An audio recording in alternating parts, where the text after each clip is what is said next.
Ici un premier matelas, c'est là où j'ai dormi. Assez spartiate mais quand même néanmoins confortable, ça a permis quand même de dormir un petit peu. On a décidé de dormir ici pour surveiller le stock, pour empêcher qu'il s'en aille dans la nuit ou à n'importe quel moment, car ce stock, pour nous, on considère que ce stock fait partie de nos indemnités de licenciement. Il faut que cet argent-là nous revienne. Et les 13 salariés de la librairie Chapitre se relayeront ici le temps nécessaire pour avoir des indemnités dignes de ce nom. 13 salariés épuisés par cette situation qui n'a cessé de se détériorer ces derniers mois.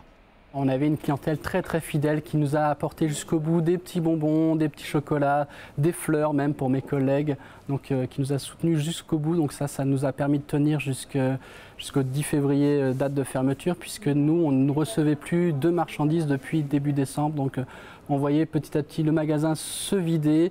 Et depuis la fermeture lundi soir, de nombreux clients découvrent la situation et apportent leur soutien. On est là pour ne pas partir avec vraiment les indemnités de licenciement. Ce qu'ils veulent nous donner, c'est le minimum légal, quoi.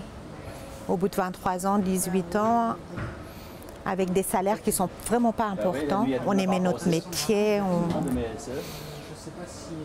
Parce qu'on va trouver un autre emploi comme ça. Il y a de la colère chez ces salariés. Ces dernières années, ils avaient alerté leur direction à plusieurs reprises sur la stratégie de l'entreprise. Avec leur décision de mettre en place un central d'achat dont nous avons souffert de ça, on avait les ouvrages, au lieu d'en avoir en 48 heures, on l'avait au bout de 12 et 15 jours. Quand vous dites à un client, votre ouvrage, je ne l'ai pas, mais je vais vous le commander, mais vous l'aurez dans 15 jours, qu'est-ce qu'il va faire? Soit il va aller vers un concurrent, soit c'était la réponse, je vais le commander sur Internet. Voilà, donc ça, vraiment, ça nous a tués. Pendant des années, c'était un plaisir de venir travailler. Et je vais vous dire, depuis 2 ans, c'était une corvée, c'était horrible. Ça a commencé par avoir, par exemple, faire tant de ventes sur un livre, voilà, comme à Françoisir. Bon, c'est pas possible. Je veux dire, on ne peut pas vendre du Le Clésio comme du Daniel Steele. Les gens ne lisent pas forcément la même chose. Christine était déjà là à l'ouverture du magasin il y a 23 ans. Elle aura 57 ans le mois prochain. C'est terrible.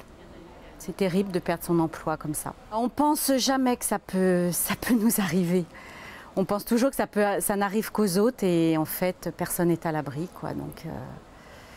Donc si, ça peut arriver à tout le monde et hélas.